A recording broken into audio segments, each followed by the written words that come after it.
Lakshmi Srinivasa jewelleries proprietors Duggi Srinivasa Rao, Duggi Abhinay, IT hub ఎదురుగా Yellandu cross road, Khammam.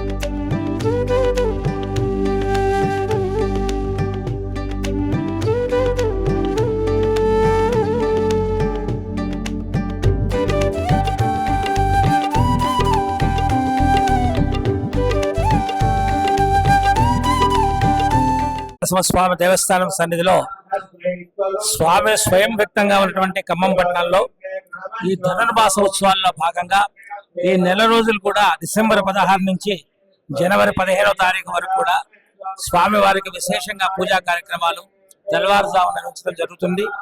ఈ సందర్భంగా నెల రోజులు కూడా విశేష పూజా కార్యక్రమాలు జరుగుతాయి. భక్తులు అధిక సంఖ్యలో విచ్చేయడం జరుగుతుంది. ఈ సందర్భంగా ఈ నెల రోజుల మధ్యలో స్వామివారి నక్షత్రం రోజున, స్వాతి నక్షత్రం రోజున 26వ తారీఖు డిసెంబర్ 26వ తారీఖు రోజున పుష్పయాగం నిర్వహించడం జరిగింది. అదేవిధంగా నూతన ఆంగ్ల సంవత్సరం బుధవారం రోజున స్వామివారికి ప్రత్యేక అభిషేక కార్యక్రమం జరిగింది. ఇదే విధంగా ఇందులో భాగంగా స్వామివారి సన్నిధిలో ఈ రోజు 5వ తేదీ ఆదివారం రోజున, మొదటి ఆదివారం ప్రతి సంవత్సరం వచ్చే ఆంగ్ల సంవత్సరంలో మొదటి ఆదివారం రోజున స్వామివారికి సామూహిక లక్ష తులసి పూజా కార్యక్రమం ఈ రోజు నిర్వహించడం జరుగుతుంది. ఆ తదుపరి స్వామివారికి 10వ తేదీ వైకుంఠ ఏకాదశి సందర్భంగా తెల్లవారుజామున స్వామివారికి విశేష పూజల అనంతరము వైకుంఠ ద్వార దర్శనం భక్తులకి ఏర్పాటు చేయడం జరుగుతుంది. ఆ తదుపరి స్వామివారి సన్నిధిలో 15వ తేదీ కనుమ పండుగ రోజున గోదా కళ్యాణ మహోత్సవంతో ఈ నెల రోజుల కార్యక్రమాలన్నీ కూడా పరిపూర్ణమవుతాయి. దీనికి భక్తుల సహాయ సహకారాలు, అదేవిధంగా దేవస్థానం ఈవో గారి పర్యవేక్షణలో నిర్వహించడం జరుగుతుంది. ఈ కార్యక్రమాలన్నీ కూడా ఆగమ శాస్త్ర ప్రకారం, వైఖానస ఆగమ శాస్త్ర ప్రకారం ఇక్కడ ఉన్నటువంటి యొక్క వంశపారంపర్య అర్చకుల చేత నిర్వహించడం జరుగుతుంది.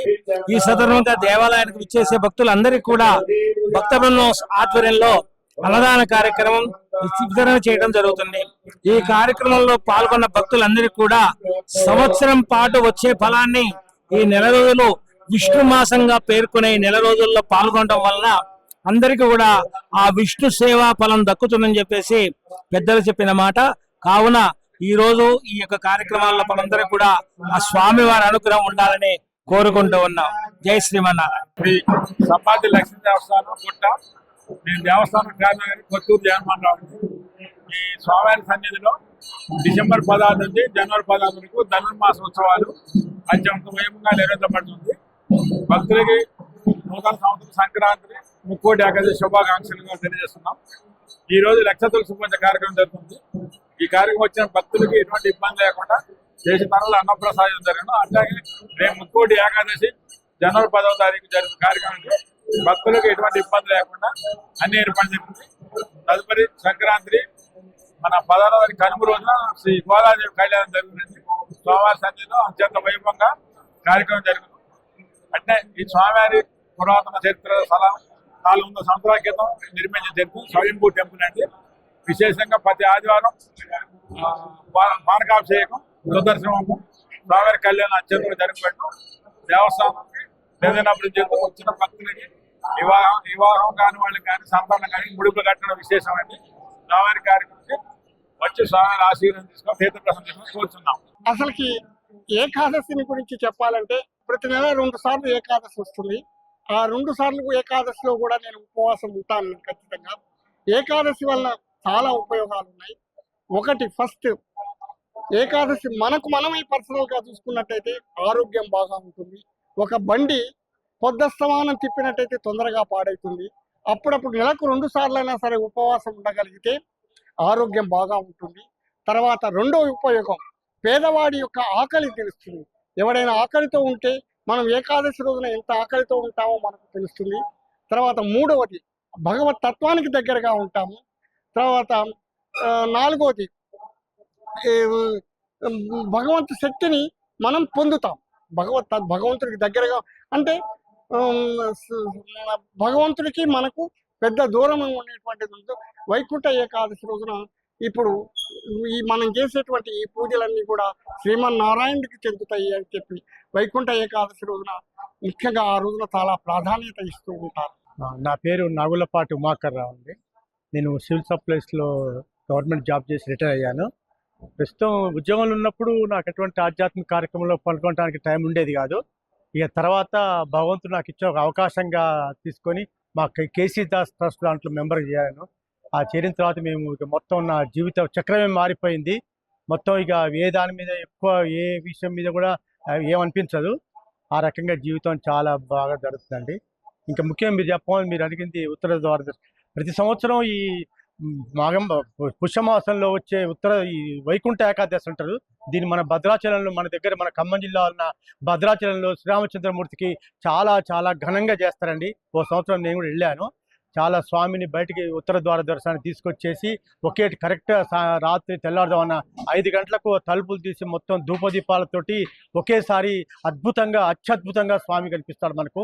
అంటే అప్పటిదాకా ఏంటంటే స్వామి శయన దశలో ఉండి ఆ ఉత్తర ద్వార ఆ వైకుంఠ ఏకాదశి రోజు స్వామి కళ్ళు తెరుస్తారని ఆయన చూడటం కోసం, ఆయన సేవ చేయడం కోసం సకల దేవతలు సకల మునులు అందరూ కూడా ఎదురు చూసి ఆ రోజు ఆయన దర్శనం చేసుకోవాలని తప్పించిపోతారట. అందుకనే మనకు దగ్గరలో మనకు అనుకూలంగా భద్రాచలంలో మనకు అవకాశం ఉంది కాబట్టి వీలైన వాళ్ళు భద్రాచలం పోయి దర్శనం చేసుకోవచ్చండి. చాలా చాలా బాగుంటుందండి. చాలా నమస్కారం. జయంతి రాజేశ్వర శర్మ. నేను 2008లో రిటైర్ అయ్యాను.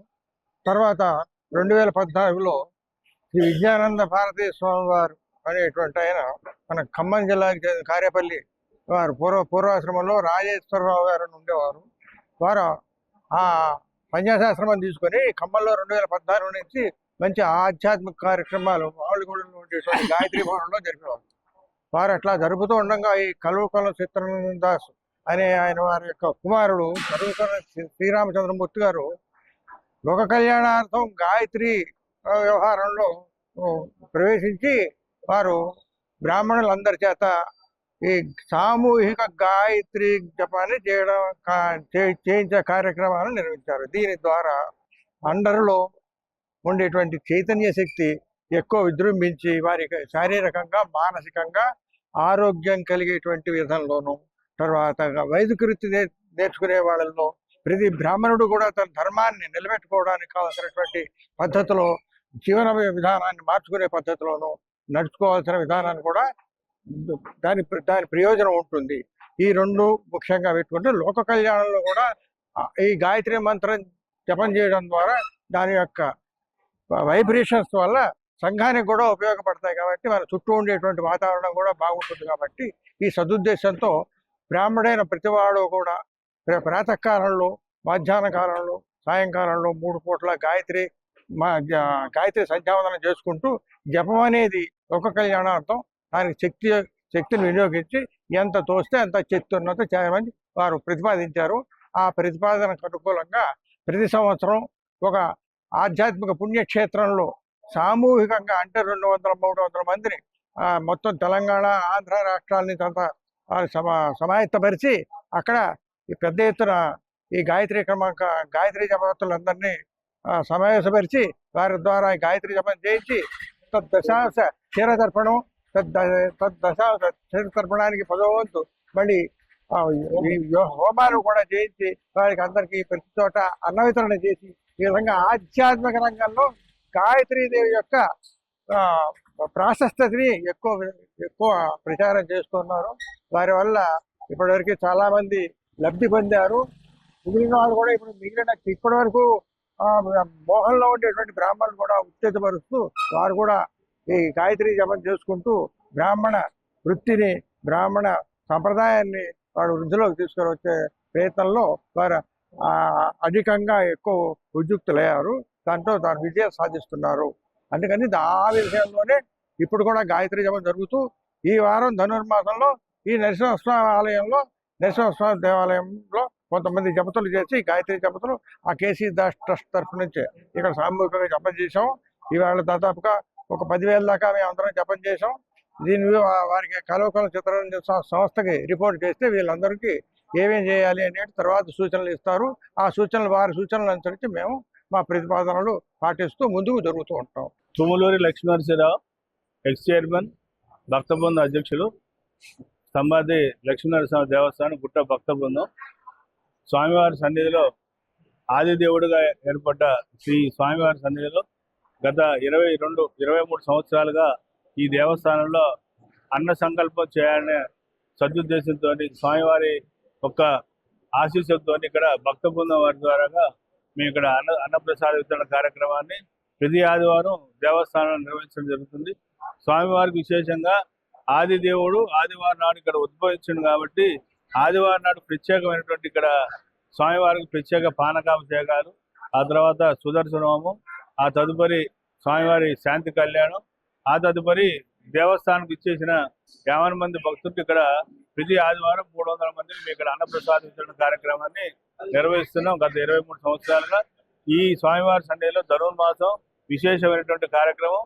ఈ కార్యక్రమాల్లో స్వామివారికి ఈరోజు ధనుర్మాసం సందర్భంగా లక్ష తులసి పూజని ఏర్పాటు చేయడం జరిగింది.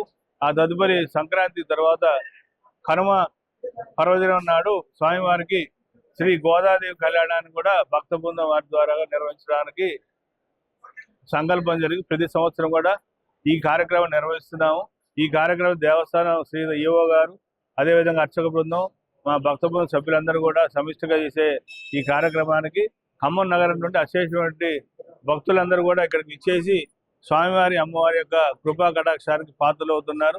విశేషంగా ముఖ్యంగా ఇక్కడ ప్రత్యేకమైన ఏంటంటే గోదా కళ్యాణాడు ఎవరైతే యువతి యువకులు కుజ దోషం వల్ల బాధపడే వాళ్ళు ఎవరైతే ఉన్నారో, వివాహాలు సకాలం కానివారు, సంతానం సకాలం జరగని వారికి ఇక్కడ స్వామివారి సన్నిధిలో గోదాదేవి కళ్యాణంలో కనుక పార్టిసిపేట్ చేసినట్టయితే ఖచ్చితంగా స్వామివారి అమ్మవారి యొక్క అనుగ్రహంతో వారు సంతానవంతులు, అటు వివాహ జరిగే కార్యక్రమాలు ఇక్కడ విశేషంగా జరుగుతున్నాయి.